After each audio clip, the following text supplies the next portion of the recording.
Boa noite, pessoal, tudo bem? Hoje nós vamos à nossa nona aula, modo EAD. Hoje, dia 13 do 4, segunda-feira. Vamos começar aqui mais essa aula. Lembrando que nós finalizaremos, né, nossa disciplina na quarta-feira agora, dia 15. Bom, continuando, né?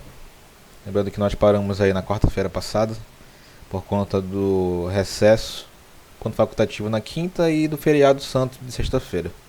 Bom, na quinta-feira eu postei alguns vídeos lá resolvendo alguns exercícios referente à lista, né? Só para ajudá-los. E orientando, né, o que eu gostaria lá na resolução dos exercícios. Bom, eu vou passar rapidamente a revisão, né? Só para situar vocês, né? Para relembrar também. É importante. E vamos lá. Na revisão, né? Vamos começar rapidamente, né? Algumas pontuações sobre a introdução que nós fizemos, né? Eu vou repassar rapidamente aqui a parte de identificadores, tipos, operadores e funções básicas da biblioteca C, que foi o que a gente viu na última aula. E entraremos aí nas estruturas de controle de fluxo, que em comparação ao que nós vimos na parte de lógica de programação, são as estruturas de controle, né? E algumas já de repetição, é o if, é o se, o então, o para, o enquanto, enfim, são as estruturas que nós vimos aí de controle da parte de lógica de programação. Bom, começando aqui na introdução, né? Nós vimos lá a parte de programação estruturada, né? Que a programação estruturada é uma característica aí da linguagem C. Não sei se vocês lembram lá daquele fluxo, é um organograma, né? Na qual temos aqui programação estruturada. Em um ponto teremos a programação procedimental, que é o que nós estamos fazendo, e logo abaixo tem as funções orientadas ao objeto, né? Programação orientada ao objeto, que herda tudo que nós veremos aqui também. É só para situar, né? Qualquer coisa vocês dêem uma olhada na última aula, que foi o assunto que nós vimos com mais profundidade. Vimos também na parte de introdução de linguagem C, padrão e paradigma de programação, que tem a ver também com a parte de programação estruturada, né, na qual essa linguagem vai ter o seu padrão de programação. Lembrando que uma das coisas mais importantes que vimos, né, foi a parte de lógica de programação. Sem elas, como eu falei em sala de aula, nós iríamos construir o edifício pelo teto. E é uma coisa que demanda tempo e custa muito, né? Então, foi uma parte muito importante que vocês viram. E pelos trabalhos que eu passei, né? Eu acredito que nós conseguimos atingir o objetivo, né? Eu vi de ontem para hoje, né, alguns comentários dizendo que foi bem complicado, né, fazer essas questões e era meio que impossível fazer tudo no mesmo dia porque ficava difícil até de raciocinar em algumas questões. Bom, esse foi o objetivo bem e foi alcançado, né, para quem fez realmente. E eu espero que os demais consigam assimilar isso com o tempo, mas que por favor façam, né? E lembrando que o que vocês viram no início, né, vocês vão usar em qualquer linguagem de programação daqui para frente. Esse daqui eu só estou apresentando a linguagem C porque era um dos objetivos e para mostrar para vocês que o que foi visto em lógica de programação você vai usar em tudo. O que vai mudar é justamente essa parte aqui, os paradigmas de programação, que são na verdade os padrões de cada linguagem de programação que tem, né? Que é o formato de ler, o formato de escrever, as instruções de loop, né? Que a gente vai ver aqui mais pra frente. Bom, vimos as principais características, né, da linguagem C. Eu lembro de portabilidade, né? Simplicidade de código, é uma linguagem de baixo nível e entre outros aí que caso vocês não lembre, né, eu peço que dê uma olhada também novamente no vídeo ou nos slides que também tem explícito lá. Vimos também a parte de sintaxe, né, como eu falei. A sintaxe é como escrever a parte de programação de acordo com o que foi feito, né, de como vai ser, como a gente vai se comunicar com o computador para que o computador faça as instruções que nós queremos, mas na linguagem C ou em Python, em Java, em qualquer outro tipo de linguagem. Porém, cada linguagem vai ter a sua sintaxe, beleza? Tipos, né? Vimos aqui na última aula, né? Tipos de dados, vimos funções e vou passar rapidamente só para lembrá-los mesmo, porque é importante vocês não perderem o fio da meada, né? É um assunto, como eu falei antes, a gente vai ver muito definição, muito conteúdo de novo. E se acostumem logo, porque em outras linguagens vai ser da mesma forma. Vocês vão ter que verificar toda essa parte de sintaxe, tipos de como é um tipo de dado, as funções para poder começar a programar corretamente. Bom, vamos continuar rapidamente, né? Eu vou só praticamente repetir alguns pontos da aula anterior, né? Só para deixá-los mais um assunto mais atual na mente e poder acompanhar o restante da aula. Continuando aqui, né? Identificadores, como eu falei anteriormente, né? São os nomes usados às variáveis das funções. Vimos lá, né, que devemos colocar o mais próximo do problema real desses identificadores. E aqui nessa linguagem, né, nós podemos usar alguns símbolos especiais para vermos, identificarmos a nossa variável, né?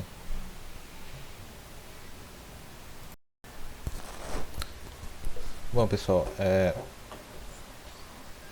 vimos aqui na última aula, né, que os primeiros caracteres de um identificador são significativos, ou seja, case sensitive. Isso quer dizer que se eu colocar um x minúsculo e depois colocar um x maiúsculo usando a variável, né, ele vai desconhecer, porque para ele são letras diferentes, por conta de que o nosso interpretador, nosso computador entende números. Então um número maiúsculo representa uma numeração no computador e uma letra minúscula representa outro número no computador.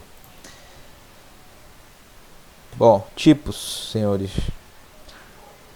Quando você declarar um identificador, né, dá a ele um tipo de dado, que foi o que nós vimos lá no lógica de programação, né?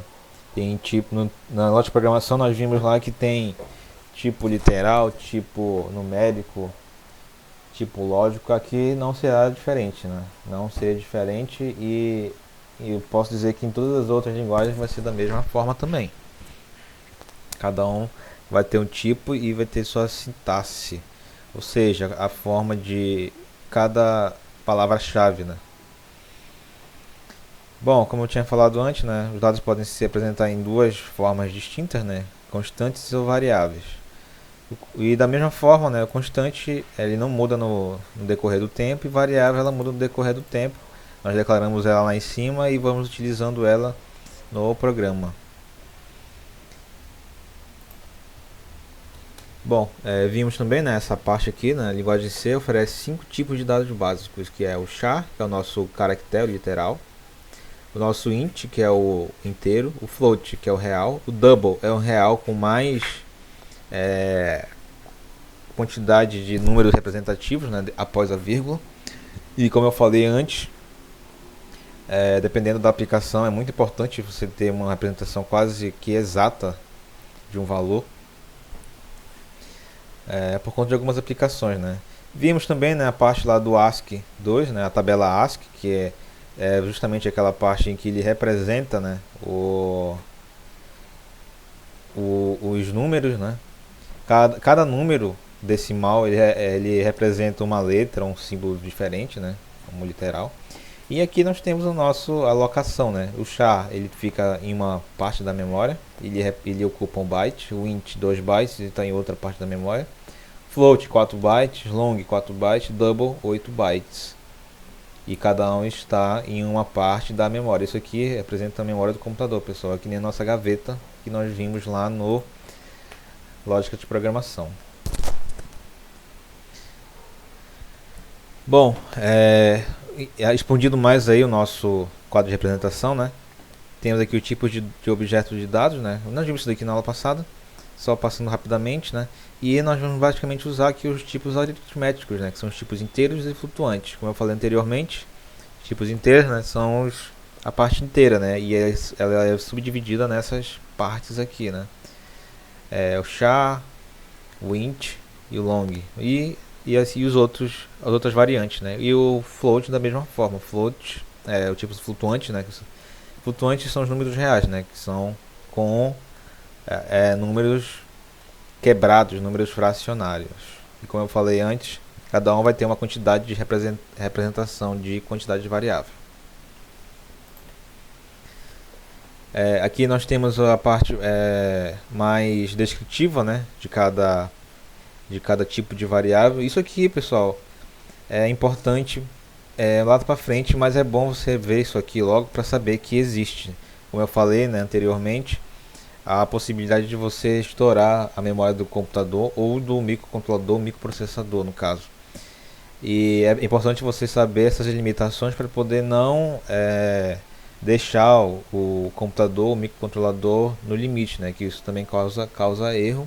E como veremos, né, aí nos próximos módulos, né, o microcontrolador ele é bem limitado, então a gente tem que saber usar essa programação para não ultrapassar o limite dele.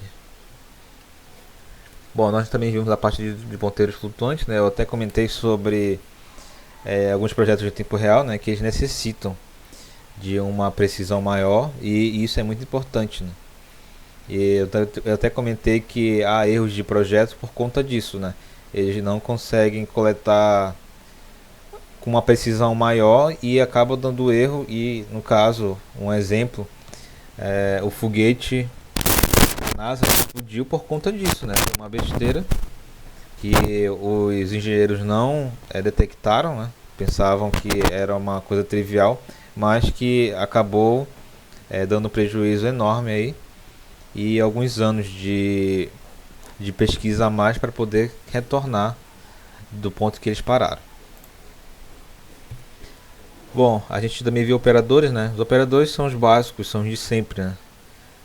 E no caso aqui, no C, o nosso igual, ele também vai servir como atribuição, pessoal.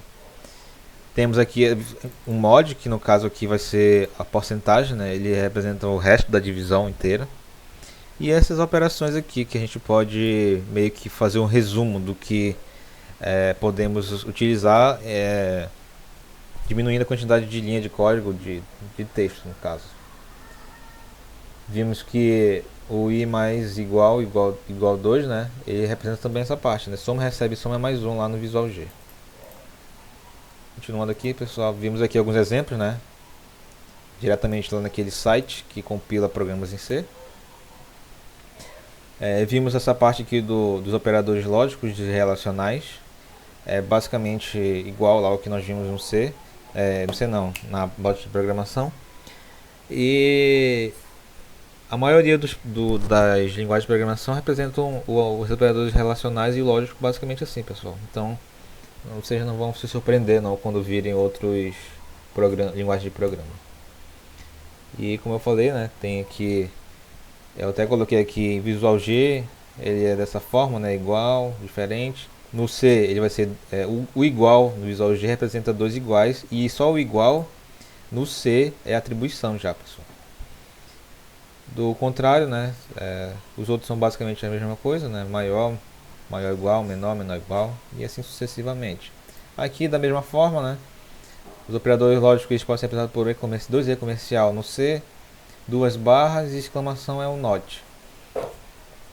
Assim, na maioria das linguagens é representado assim também, né, basicamente é em inglês, né? E aqui temos mais um exemplo, né, mostrando, eu acredito que eu mostrei esse exemplo para vocês também lá. E ele mostra, né, a utilização desses operadores lógicos. A gente também viu esse aqui, né? Esse aqui é bem interessante. Eu até mostrei também exemplos e comprovei, né? Nós comprovamos aqui como é que eles são utilizados. O incremento e os incrementos e os decrementos, né? No caso, o incremento ele é x mais mais ou mais mais x, e o decremento é o x menos menos, né? Da mesma forma que lá no Visual Studio também temos a hierarquia aqui no C, né? É um pouco diferente, lógico, né? Porque é outro paradigma, é outro padrão, mas como vimos lá, né? O parêntese é é o que tem maior prioridade. Os incrementos agora têm prioridade em cima, logo após, né? E os operadores triviais, né? Multiplicação, divisão, soma, subtração. Vimos coisas a mais, né? Que é particular do C, nesse caso, né? Mas eu recordo que também tem no Java e em outras linguagens de programação mais alto nível, né? Tem o operador cast, que ele basicamente é, ele transforma, né? Nós vimos esse exemplo aqui, ele transforma, no caso, esse resultado aqui só deveria dar certo com números reais, só que com o cache ele tem a função de deixar essa resposta aqui, ela variável como um float, né? Tem outra representação. Sizeof também é utilizado em algumas situações, né? Aqui nós tivemos um exemplo bem simples, mas no Java a gente usa bastante